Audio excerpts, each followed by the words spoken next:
Welcome back, everyone. We're so glad to have you here for another episode of the Fill to Flourish podcast.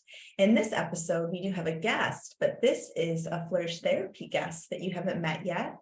Our dear friend and colleague and now co-worker, Bethany Randolph. She is coming on to share about herself, about her counseling paradigm and her passion for healing, and just give you a chance to kind of get to know what makes her tick and what she loves in this world. So first off, just for those of you, maybe you haven't heard the podcast before, we have a practice, a virtual global practice for trauma healing and brain retraining. It's located in Thailand, but we work with clients all over the world.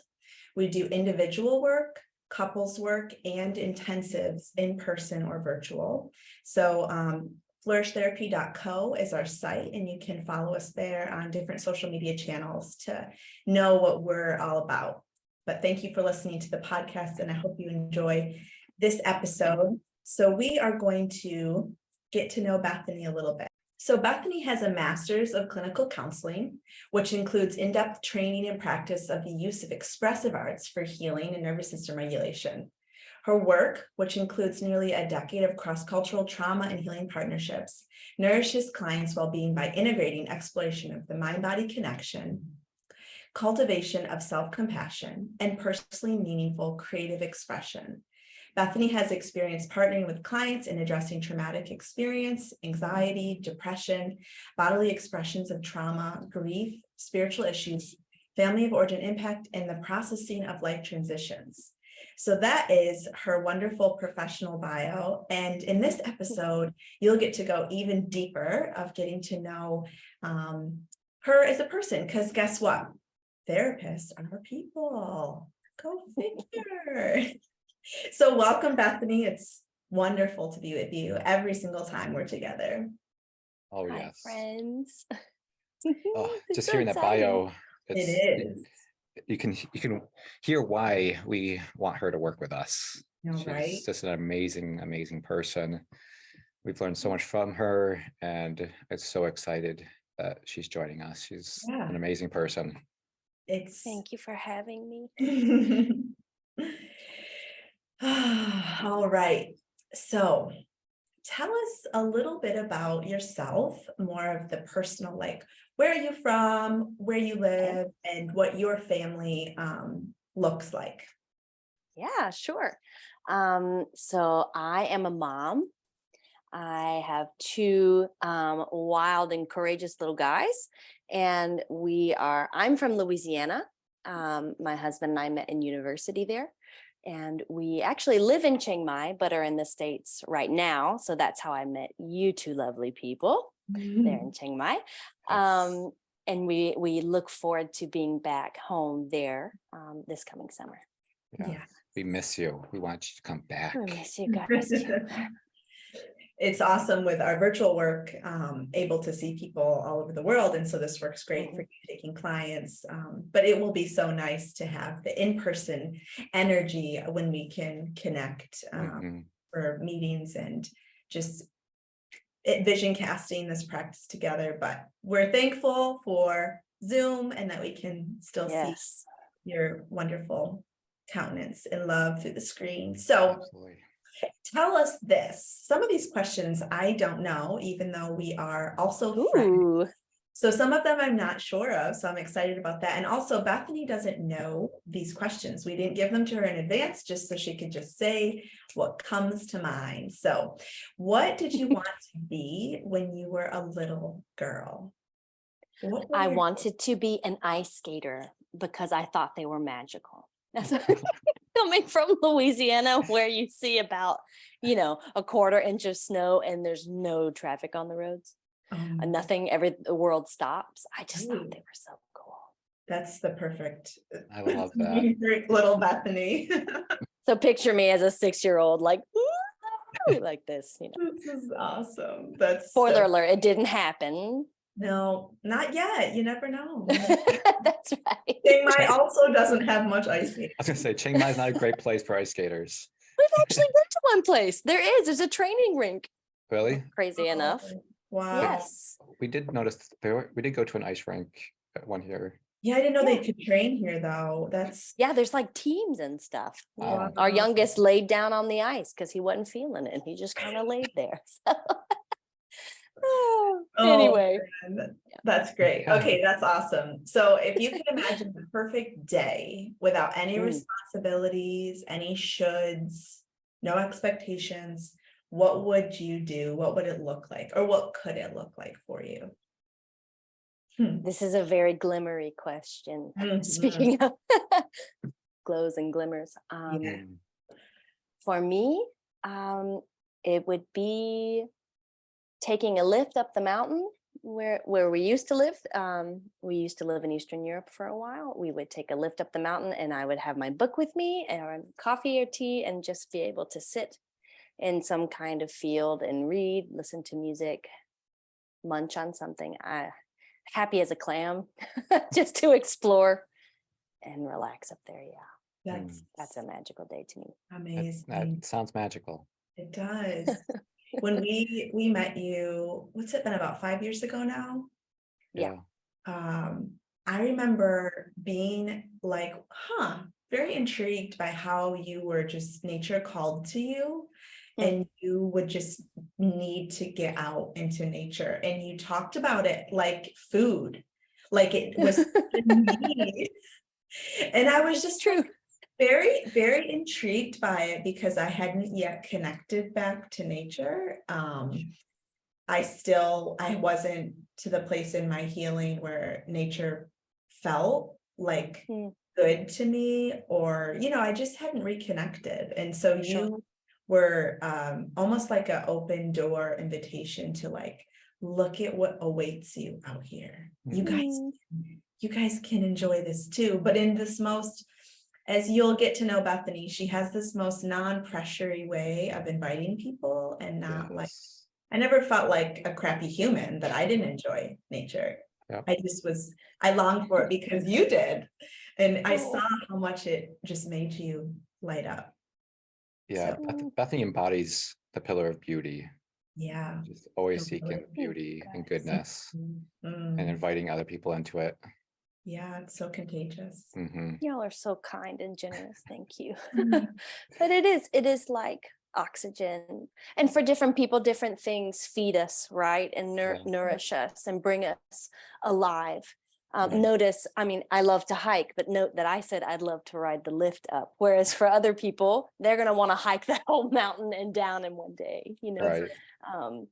But it is finding those for me, and also for my husband too, to find those things that feed our souls.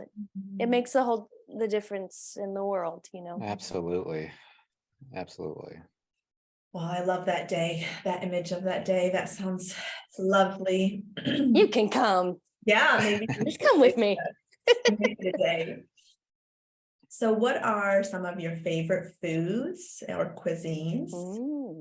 Explore that for a minute with us.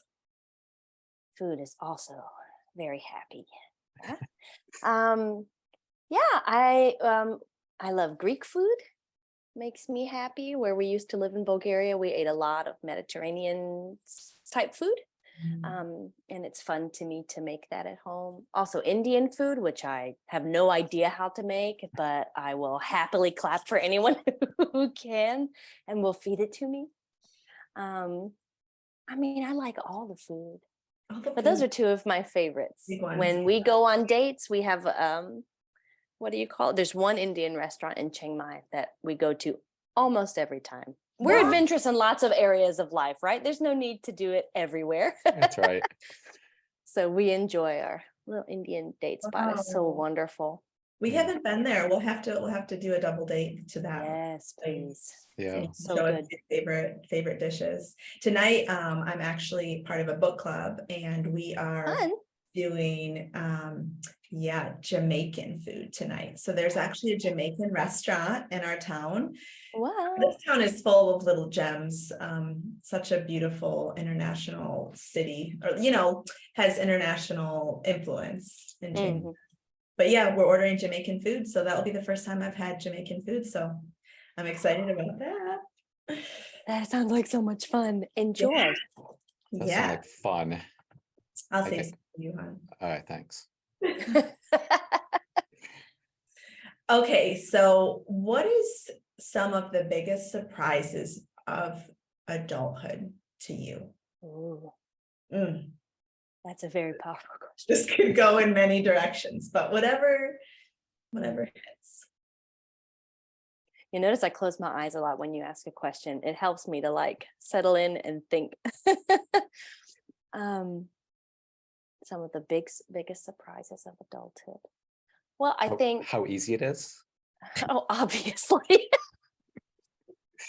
Yes. I don't think I'll laugh harder throughout this entire chat than at that.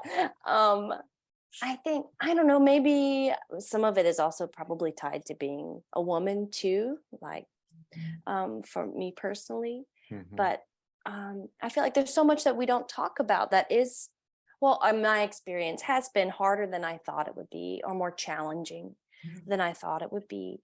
And because I didn't hear a lot of other people expressing that, I thought it must be me, Mhm. you know? So just, yeah, the challenges of having new babies when our little ones were small.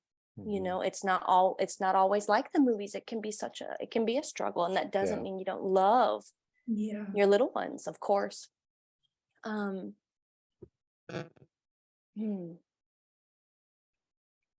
that was one of the biggest surprises. And I think as you can hear, my kids factor a lot into my thinking sometimes, but just as they grow through different stages, Yeah. constantly noticing how much my own story comes up, Yeah. right? And needing to see that for myself, try to care for myself, but also be gentle with myself, because it's very easy to not Yeah. be, right? Mhm. Because we want to be the best caregivers we can possibly be, you know. Yes. And I think that has surprised me. I guess I just had a view of parenthood that, you know, it just happens. Yeah. That's right. But I think, right, yeah, it's just been a lot of learning of, okay, this is I am constantly learning and growing right alongside of them, just a couple of decades ahead, you know. Right. And I guess I just didn't expect that. And I'm thankful now to be settling into like, okay, this is okay. I'm Yeah. not the only one. That's another reason I'm thankful for you guys, because you share your journey and you're growing, you know. Yeah. Yeah. Anyway, Yeah. Thank that's you for two of the sharing that. biggest. Ooh, I think any parent can relate to that Yeah. struggle. Yeah. I would definitely agree. Like, I thought parenting kind of just happened, and Mhm. it doesn't always just happen. Yeah. We need our people too, Yeah. right, to bounce things off of and to learn from and to be vulnerable with, The you community, know, in the challenging support. times. Yeah, Absolutely. absolutely. Yeah. And I just wanted to acknowledge the kind of blessing and curse that being a trauma-informed individual / practitioner, it's such a gift, because you can interject into these painful patterns and these patterns of harm, and you can try to recorrect. Mhm. I'm missing the words. You can help change the future for your kids. Yeah. And That awareness. Yeah. right, that awareness is huge, but it also is such a burden, right? Because we know about childhood trauma and the lifelong impacts, and we Yeah. know about attachment styles, and we know these things. Mhm. So it creates this like, wow, there's hope, and awareness will help me do better, but also this massive burden. Yeah. And I think you alluded to that with like you feel alone in that until you realize, oh wow, other parents are struggling in the same way. Of wanting so desperately to do right by their kids and to love them and to not cause more harm than good, like Yep. to nurture Yes. the good. Just recently, if it's okay to Yeah. share this here, you know, I've heard, and I want to give the correct attribution, but there's a quote that the biggest gift we can give to our kids is knowing and understanding our own story. Mhm. Forgive me for not knowing exactly who I read that from. And the older I get, the more I understand, oh, okay. Yes. Yeah. Excuse me, the longer I'm at this, like, okay, it is important to be curious and warmly curious, right? About, oh, Mhm. why does this cause me such frustration? Or why do I feel so stuck in this, XYZ moment of momming or co-parenting with my partner, Yeah. um, yeah. Yeah. That Yeah. that awareness. It just sounded like like that's a very smart sounding statement. I should agree with that. But it's one of those things that for me has slowly sunk in over time. Yeah. Right. Right. Yeah. Being aware of my own tender places matters in how I That's right. continue to partner with my kids moving forward. Yeah. Beautiful. Yeah. When I heard about the book, Parenting from the Inside Out, I was like, that sounds really good. But then like over the years, it's like washing over me newly, like, oh, that's what that means. Oh, that's what that means. Oh, that's It takes so many, time. yeah, dynamics and time and work and intentionality to know how much your story influences your parenting. And it's not just being irritated with them, it's being triggered. It's being not triggered by them, but triggered by them, but also triggered Sure. your story because of the season they're in, and similarities of personalities of people. And it's just like there's like there's just so many dynamics that can touch on our stories, that we have to be aware of those stories, or else our story continues to drive us instead of informed. Yeah. We have an episode last week. So audience, if this little soundbite of a conversation is intriguing, last week we did not last week, 2 weeks ago, we published with a parenting coach, Lilia. It's called Dysregulation and Parenting, and we've gotten good feedback on it so far. So if this is something you want to listen to more, pop over to that episode when you are done. Yeah. So here's another question for you. This is going to be hard, but I want you to do it. Okay. What are some kind things that others have said about you that really just hit you in a really meaningful way, that have just really filled you and spoken truth to you? Can you think of anything in particular? Yes. Okay. That is a hard question, but yes. It's a snippet of a story, and I'll try to make it brief. A friend of mine and actually, when I was in my training, I was doing my residency in Boston, where my school was. And she and she graciously hosted me for those 3 weeks. That's a long time, having a guest in your home. And she and I went out one night to a bar, a club where, lots of the students in town would go to dance to this bossa nova group that was playing. I mean, how fun is that? Just two grown-ups out dancing is magical. Anyway, and while we were there, she recognized some things were coming up in her body, and I was able to kind of be with her and stepping into different movements to help that wash over her and then ground after. And anyway, it was a really beautiful moment. And on our way home, she was so generous with her words. She said something to the effect of, I don't think you know how helpful you are, like how being with a person in the moment, that you're good at that. And I think my face was like, if you're only hearing the audio, it's a very scrunched up, tilted like face. And she said, it's okay that if sometimes you have conflicted feelings on the inside, you're just a person. Yeah. She said, and you need to know you can also be there for people. That's also a gift of yours. You can be a person and have that gifting in your heart, and that was such a beautiful like permission, to still be a person.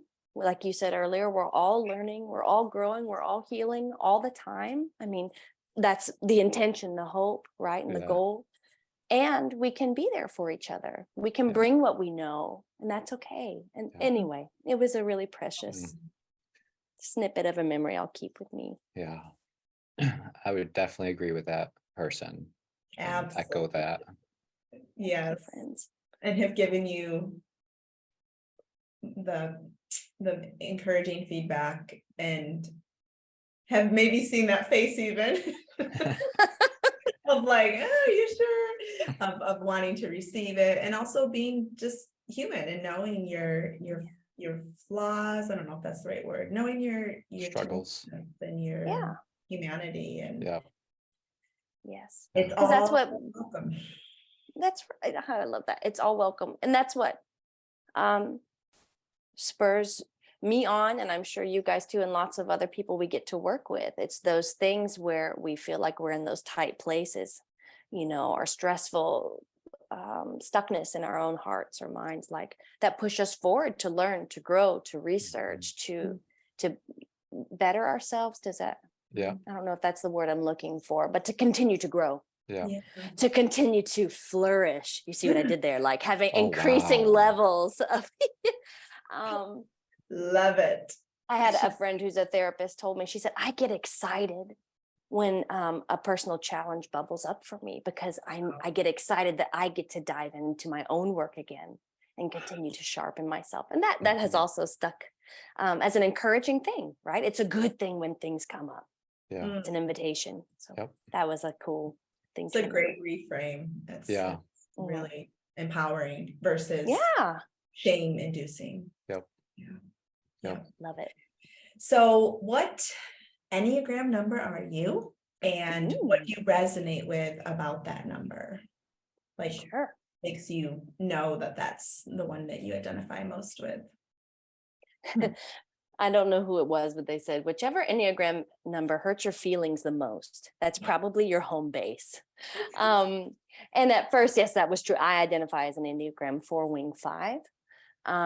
And sure, for sure. The first time I read it, I thought, oh, there's that face again. But then as I, again, have grown with that sense of what a 4 can be, there is such an appreciation for beauty. There's an expansiveness to hold the heaviness and the goodness at once, and I think no doubt other numbers can do that too, but there's something special and expansive, I feel, in the heart of a 4 that won't shy away from pain and heaviness while still being able to receive and notice the goodness.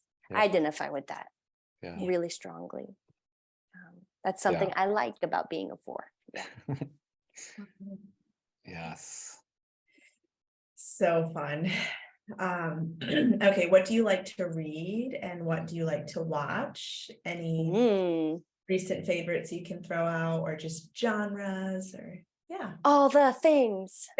I'm a wing 5, so I love to research, I love to learn and grow. I also have the superpower of hyperfocus, so I can dive into lots of books. I enjoy reading a lot of the somatic based practitioners. I enjoy Peter Levine's work, for example.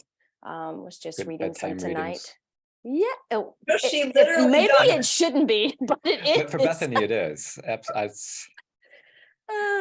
remember you said that years ago. You were like, yeah, I just because you had a lot of highlights in some of the books, and you were like, I just read it before I go to bed a lot of the nights. And I'm like, you read this? And you're like, yeah. It's like osmosis. You put it below your pillow, Yeah.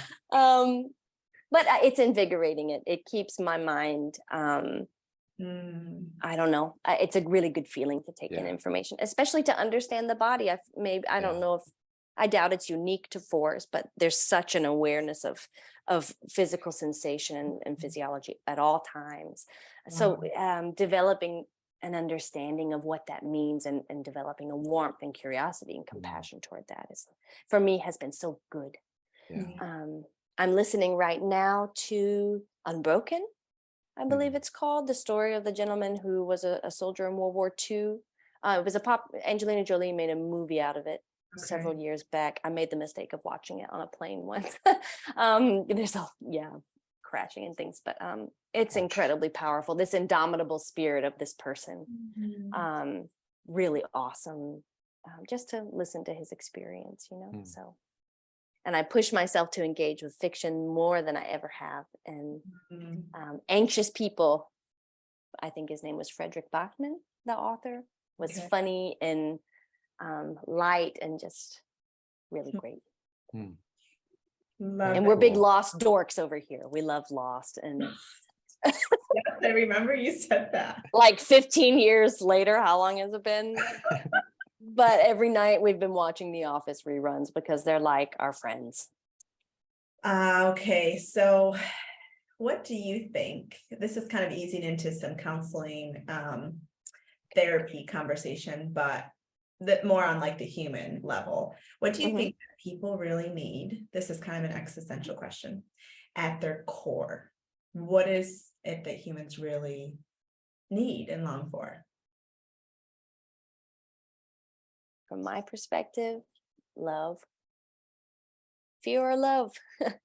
I don't know if you guys have seen Tick Tick Boom. That it's the story of the guy who wrote Rent, a musical on Netflix. No. But he has this really awesome song. Oh, we really enjoy it. I really enjoy it. But he has a song where he says, "Fear or love, don't tell me the answer because your actions speak louder than words." Hmm. Wow. And I think a lot of, not everything, I suppose, but a lot of things can boil down to, is this action or this sensation, right? Or these thoughts that are coming, or these patterns of relationship, whatever, are they the product of self-protection, right? Or are they the product of me caring for myself and being able to give care to someone else? Like, Hmm. that's super simplistic, right? But Yeah. boiled down, that's what comes to me. That's great. Yeah, that's beautiful. Reminds me what Lelia said last episode. We asked her, like, how would you describe nervous system regulation and dysregulation? And, a totally different question, totally different vein. But her answer was, it's all about connection or disconnection. Mhm. Like, are you connected with yourself, which then means you can connect lovingly with others, or are you feeling disconnected at the moment? Or, Yes. chronically disconnected. And it's just, I love when these big, huge, deep concepts that love, for instance, that has been written about for thousands of years, can really also be boiled down to something so simple as the juxtaposition between fear and love, and what makes us feel alive as humans, and what is just so meaningful to our lives, to our relationships, to our knowing, all of it. And vibrancy of life, Yeah. right? Like giving life that a shine, and color. Yeah. That, I love how she phrased that. Yeah. It can, maybe for some people, the words fear and love have a certain sense to them, or connection that doesn't feel right. Mhm. So her words are so wonderful.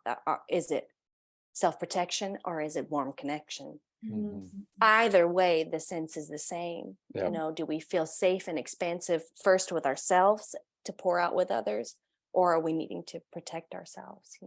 That seems like a very meaningful continuum, right? That we could all benefit For from sure. exploring where we land on it. Yeah. The word that came to my mind, Lauren, when you said that, was safety. And I just love how, like, love is safety. Like, connection is safety. And so it's interesting. Like you said, there's different language that will resonate with different people. Because if you're not safe, you're experiencing fear. If you're not connected, you're experiencing fear and lack of safety.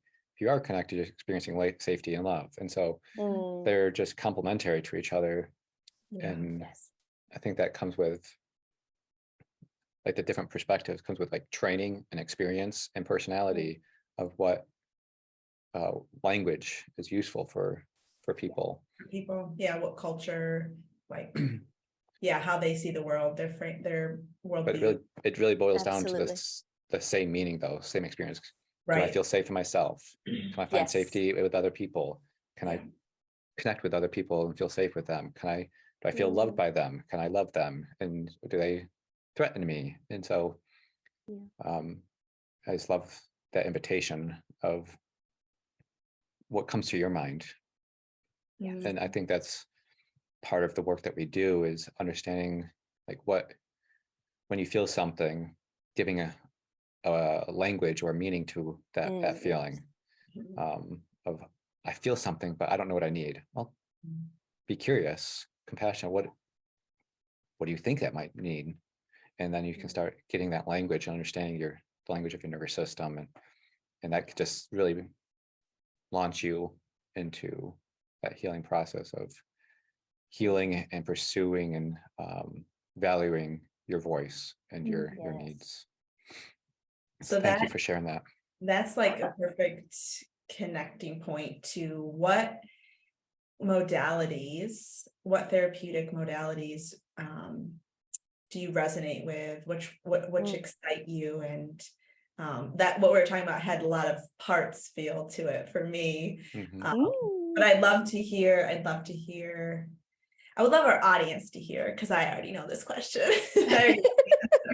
This has been hashed out over many very too long dinners. That's right. So many. So jump into that with us. Sure.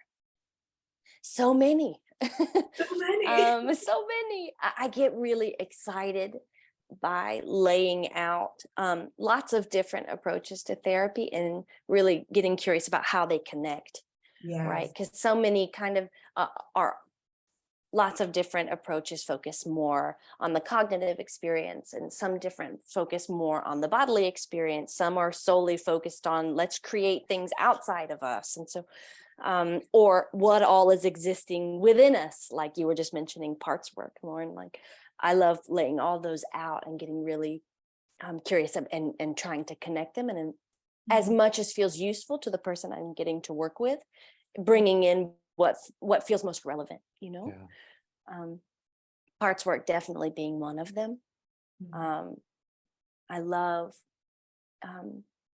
getting to ask that question. How do you feel toward this experience that's happening for you? And slowly getting to partner with a client and chiseling sounds too harsh a word, but kind of brushing away. And all of a sudden there's this little part there or this big part that's desiring, needing something, and watching that the self of a person come out from behind that part and get to see that part with compassion and to offer it support is a really cool. And that can take a long time or it can be quick. I mean, it just depends on whoever we're getting to work with, right? But that's a really beautiful thing to get to see. So that's one. That's a long talk on just one. No, it's amazing. It's wonderful. A somatic approach has been so wonderful to get to talk about with you guys and learn more about. I believe our bodies are such a clear, what comes up to me is the phrase like a clear voice. I know sometimes it can be confusing what our body is telling us because it's not congruent with the situation we're in. So I don't mean clear in that way, but I mean it speaks very directly, at least in my experience. It's always speaking to us. And so creating that space to be warmly curious about that and to take it seriously, that invitation to say you're worth taking seriously. Luke, I remember the day you offered me that very clearly. You looked at me as I was sharing something. You said, you know what, you make sense. And I've always carried that in my heart since that day, because I do. And that was such a precious gift of permission to take myself seriously and the things that my body were telling me, because so often I know I received it, and I bet you guys did too, to push those things to the side, or disown them in some way. So anyway, learning about somatic approaches of honing into that, taking it seriously. And then I love to blend that with a training called focusing oriented expressive arts therapy. Now, of course, this always depends on if creative expression feels useful to the person I'm getting to work with, right? But if it does, we do a lot of drawing little gingerbread people, which super creative, right? And then mapping out that experience of what's going on in the body and getting to sort of interview it with kindness and belief in it, that it's trying to offer some direction or goodness. I love incorporating those two things, some form of externalizing through creative expression based on what's alive inside of us, That's a few. Yeah. And that's why she is a wonderful addition to Flourish Therapy. Yes. Because those integrated top-down, bottom-up, trauma-informed, person-centered approaches are just bringing them all together. Yeah, it's supportive, it's effective, it's Yes. powerful for clients. So, And hopefully very validating, right? Like that's a Mhm. big concern of mine. And I know you guys too, that everything we do, number one, be in partnership, right? With the folks we're getting to walk alongside.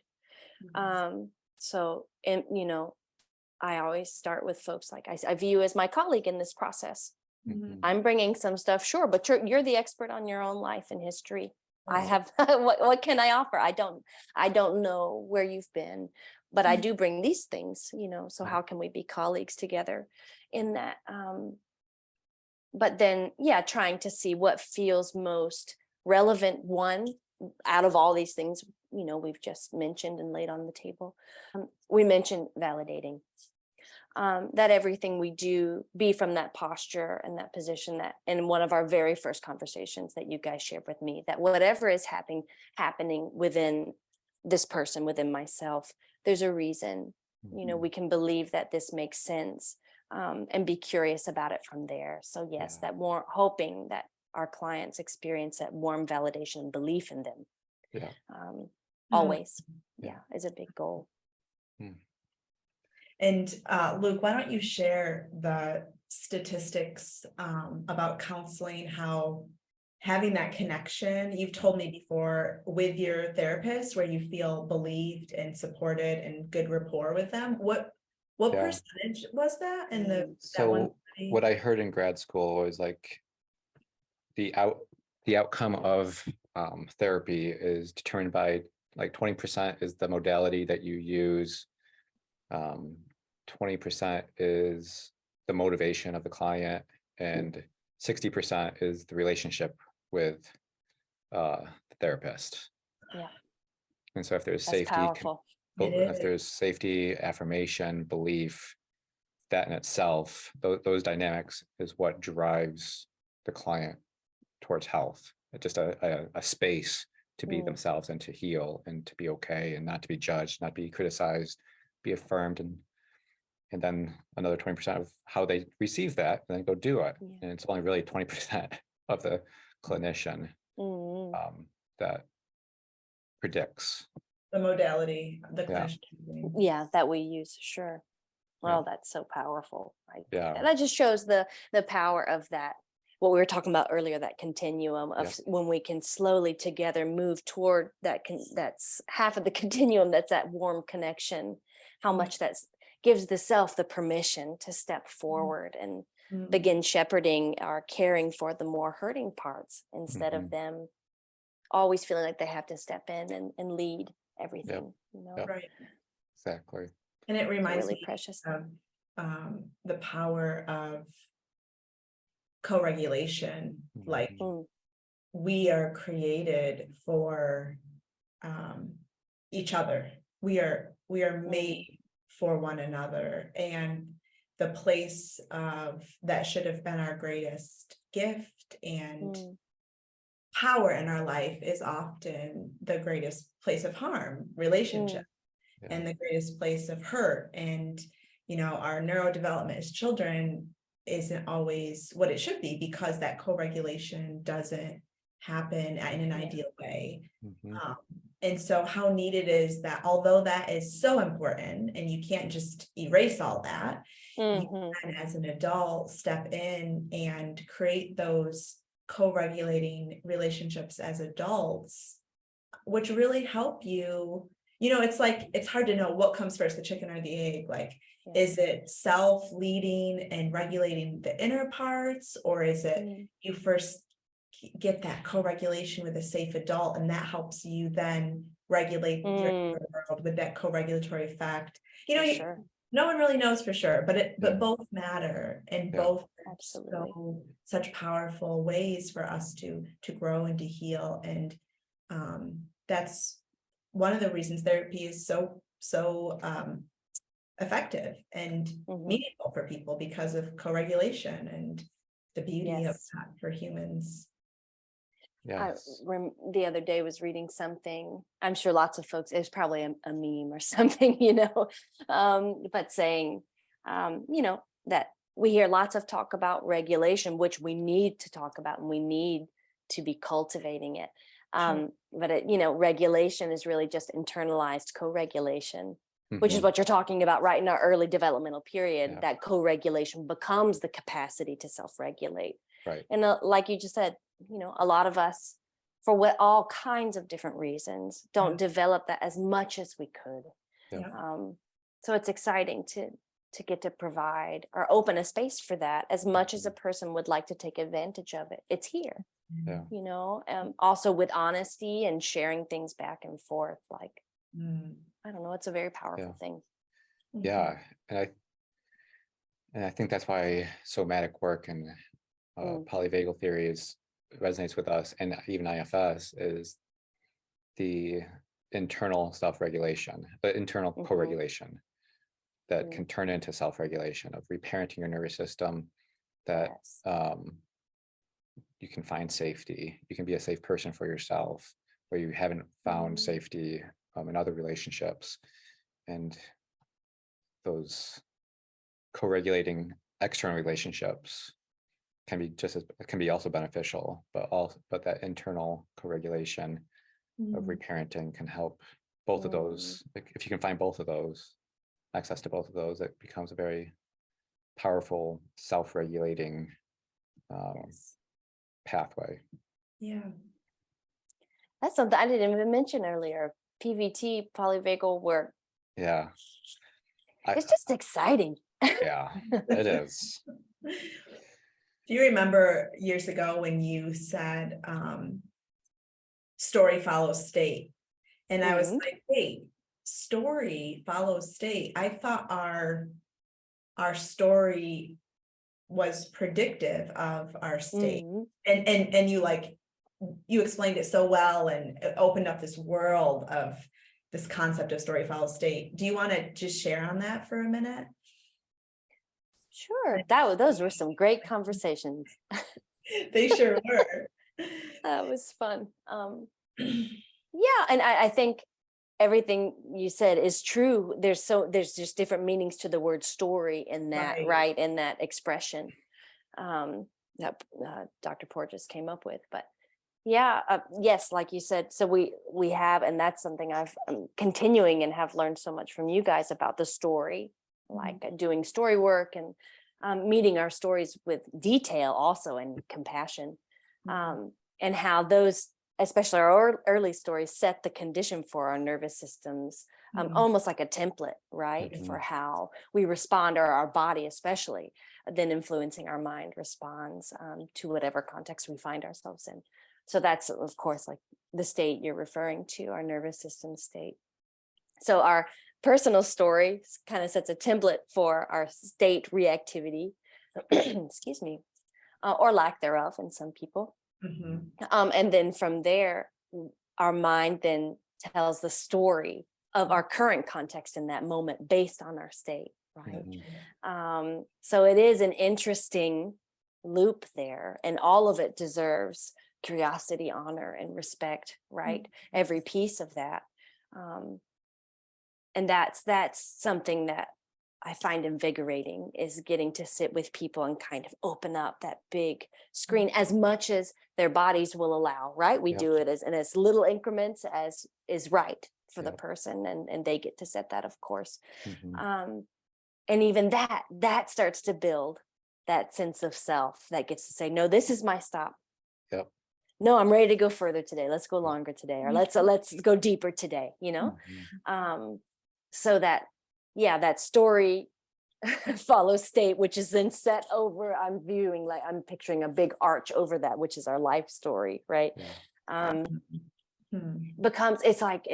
It becomes, what's the word? It's like it becomes clarified over time. All the influences that are having impact one on another, we can start to really gently tease apart and give care to, but it is a really useful axiom once we can kind of dive into it and come home to it, right? Yep. It sinks in deeper and deeper. Yep. We might need to have you on the podcast regularly. Oh, This goodness. is- you just bring such articulation to these Mhm. concepts. It's Thank you, Lauren. Yeah. fabulous. I'm so thrilled for our audience that they are getting to enjoy chatting with you right now in a very, very one-way chat, but it's a three-way chat. Just get to listen in. I hope it's having clarity. I Yeah. hope it's yeah. I love that. I think that dynamic has been so helpful to understand, because like understanding my story affects me. Like, yes, but then it like understanding, looking at it from a nervous system state, it like gives language of this old story had been activated and sent me to, let's say, sympathetic. So Mhm. now I'm in a fight or flight. So now I'm interpreting my environment as dangerous, and through that lens of fight or flight. Mhm. And in that, so that's where that story follows state of I'm in sympathetic, and now I'm scared, I'm not safe, I'm fight or flight. So now I'm interpreting I'm looking for cues of danger Mhm. Yeah.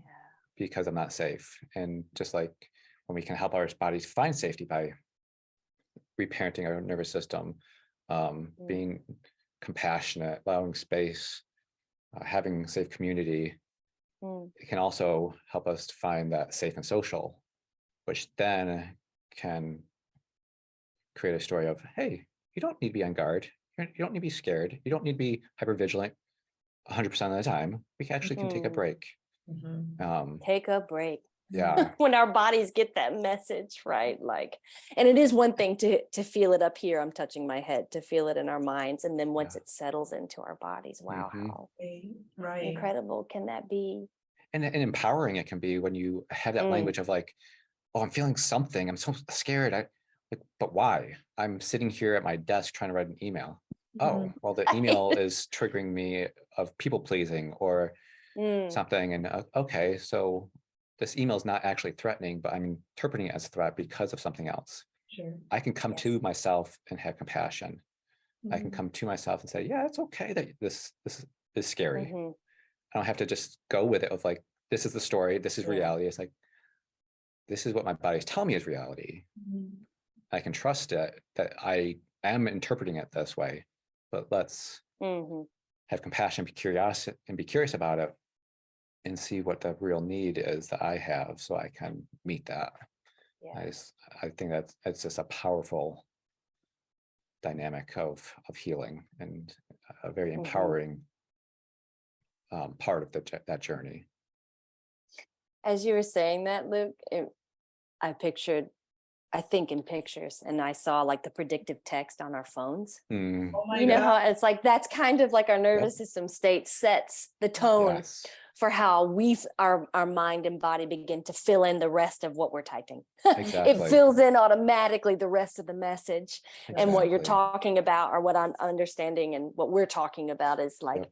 becoming aware that it's a predictive text situation. Yep. It's your body is feeling a reality. We're not saying this is not reality for your body, but it's not necessarily congruent with the situation, which creates that absolutely. lack of clarity and confusion, right? And I So, well, love once that we can be predictive. aware of that, so I good. love that because even when we're typing things, predictive text isn't always accurate. Right. It is based on the previous information and the best guess of what it's guessing you want. Hmm. And so sometimes it's accurate and sometimes it's not. And the healing journey, that journey of healing and understanding the language is being able to neurocept and taking that information of, is this accurate with what I want to say, or is this not accurate to what I want to say? And not just believing like, I love you, wanting to say like, love your wife, and it says, love you popcorn. Like, I do, but So romantic. it's not exactly what I meant. And so we can like back up and give our nervous systems new language. We're like, I know I used to love popcorn more than people, but now, Yes. yeah. There you go. That can be a code word for when any of us is out of our window of tolerance Yes. and feeling activated. I've got some popcorn. I'm I popping. love it. I love. That's really great. Oh, wow. When you were talking, both of you were talking, I was thinking of this real-time example of story follows state, and I'm just going to share it quickly. So I've kind of have this strong, sassy personality, and Luke's always loved that about me and not felt threatened about it. But when his state was more sympathetic, which was more of his baseline in the past, my sarcasm and joking around would be predicted as harm Hurtful. Yeah. and hurtful. We were talking about this on a walk the other night with our daughter, because I was teasing Luke, and I was like, I love that I can tease you so much now and be We just playful. laugh. And we just laugh, and it's received, the intention is received totally, the same. Accurately.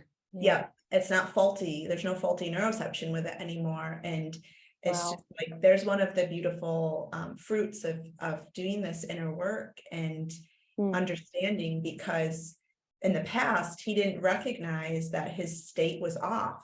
His state was in a protective survival state. And so that's why the story was, wow, she's railing on me, or she's, not to say I've never done that, because of course I definitely have, but she's criticizing me, or cool. Yeah.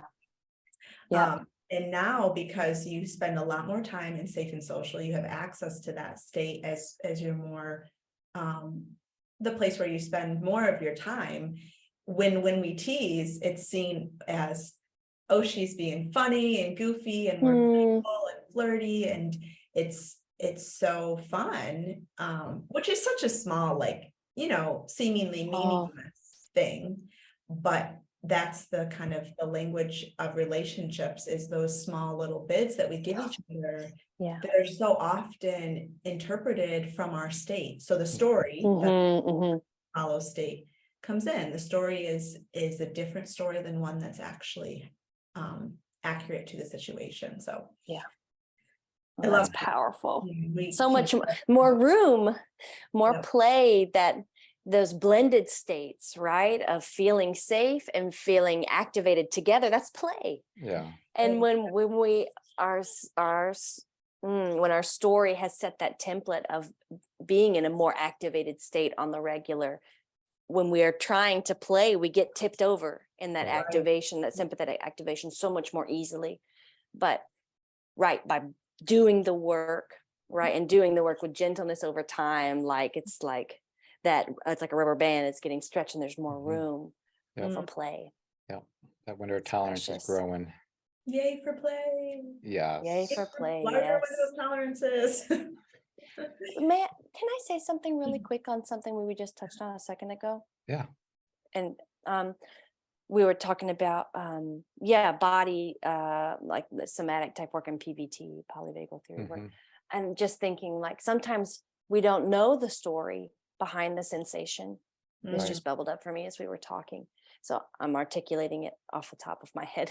But we don't know the story behind the why, sometimes, and just focusing in on what's happening and staying with it and cultivating that ability to be with it and explore, what does it look like to sit with this thing instead of allowing it to take over.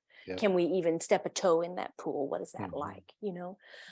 These are this physiological things that bubble up for us become clues, right, to that story over time. There's no pressure. If we don't know, that's okay. Yes. I guess is what came up for me as you were talking. It's okay not to know. Right. It's okay to start where our body's at right now and cultivate kindness and awareness and the ability to be with, and whatever unfolds. Right. But that's an exciting thing to me. Yeah. And the goal isn't necessarily to figure out what that story is. It's more helping your body's saying, I don't feel safe. And there is a reason why. So point is helping your body feel safe now. And if something comes from that, if things open up from that, great. But if you can just be compassionate and safe for your body to feel and not judge and criticize, oh, I shouldn't feel this, I shouldn't be doing this, I shouldn't want that. It's like, no, there's a reason why you're there. You may not know why, That's okay. But let's just let our body be real, and Yeah. it's reliving something Mm. and it wasn't feeling safe. And now can we give it an experience of feeling safe? We can give it that now, Exactly. regardless of whatever set that template And before. whether We you can know what provide it that now over is, time. whether you have that information or not, So good. isn't necessary to Yeah. feel safe now. Yeah, I love that you brought that up, saying so. Thank you. Mm. So we're gonna wrap up our time. It's been so lovely. And hopefully other people have enjoyed it. If not, we've had a great conversation. Yeah. But I'm certain that there's been value. If you want to just, I didn't ask you this question, so I'm gonna put you on Yeah. this for a little bit, but we've talked about a lot. Is there anything else you would want to say about what people who are healing from trauma, what you feel they really need? And it may be a summary or a review of what we've already said, but what do you see people really needing as they're walking out their trauma healing journey? To make the progress and the healing that they want to see. Sure. The very first thing that came up for me is someone to ask them, to support them in drawing out what they need, what they feel like they need in that moment. Excuse me. And it's okay. That's not putting pressure on the people to know what they need, but it's to open up that space and belief that I'm going to believe what you say. I'm going to respect what you say. I'm doing all I can to give that power back. Yeah. Right. That was taken at some point or overridden or disrespected, fill in whatever blank is appropriate. Right. And then with that comes in me the belief, right? Like hopefully my behavior and the way I operate as a therapist puts on the table working on our nervous systems, believing it, being curious about it, inviting honest expression in whatever way feels right. If your body needs to move, then let's move. We'll believe it. If you want to throw paint at the wall, okay, not at maybe the office wall, but we'll hang up stuff and we'll throw it. Or, it's okay to do the things we need to do to give care to our bodies, our spirits, our minds, our story. So I guess maybe it all bubbles down to that partnership and asking those questions. And then in everything I do, I'm striving to support the body and the nervous system toward a healing, peaceful place. Does that make sense? Yeah. That sure does. I think so. I'm ready to go get in a little hammock up on the top of the hills of Eastern Europe and have my cup of tea and just cozy into that, because that has healing vibes, all bringing it through the screen. But yeah, we love your heart. A good partnership. Yeah, it's good partnership. It's really, there's a quote that I love by Sue Monk Kidd, and she says, every pain on earth longs for a benevolent witness. And we can't underestimate the gift that is, to be able to give one another as friends, as therapist to client, as to yourself, partners, self to human to human, human to human. It's the stuff of life. It's the stuff that makes me get up in the morning and do this work. Absolutely. And with that underlying, the benevolent witness, of course, like you guys, myself, we're bringing in our minds, okay, I'm aware of state, I'm watching, I want to be aware of someone's pulse, I want to be aware of the color of their skin. Have we gone pale? Are we flushed? Are we, we're tracking, we're observing, we're all those things, yes, but we can bring all of that. And if it doesn't come with humility and respect and that spirit of partnership, it can all just bounce off, right? Because it's not felt as it's not meeting what's being drawn out of a person already. This is my right, like a deeply held opinion and belief, I guess, in counseling. I can bring all the research and everything I've learned, but it's useless if it's not done in a way that's in a partnering, respectful way. So I don't want it to sound like there's not a lot of understanding and cultivation of and research and things underneath. There is, but we all we all want to lead with how can we partner well. Right. And begin there. Does that make sense? Yeah. That's a big part of it to me. Yeah. Lead with your humanity. Yeah. Imagine that. And I think it is really important to say that, because the helping fields don't necessarily all embrace that belief. So people have experienced a lot of harm. A lot of our clients have shared many stories of harm, and some of the content on social talks about it as the second wound. So the first wound was the initial trauma, and the second wound was I went to get help. Who harmed me? And I was already ripped open and bleeding out. And and some even say the second wound is more painful. And so it's so important, people, even professional therapists, or coaches or pastors or clergy leaders, parents, friends could do this. There's a lot of ways where people go to get help and aren't met with that human to human touch, not met with humility and with trusting the person has what it takes, what they need, and not being mind-centered in that way. And so I just love that you embody that really well. So I love that you added that to kind of your heart in this conversation. So it's good to be part of a team that values that so much. Yeah, man. Well, we're gonna wrap it up, and I know it's just been... That was my hugging sound. I'm sorry. For those who didn't see you reaching across the screen. Yes, if you're listening on the podcast, just a reminder, you can always listen on YouTube. We have been putting all of the episodes up on YouTube. So if you want to see facial expressions and all of our funny movements and sound in real life, sort of, kind of IRL, you can watch it on YouTube.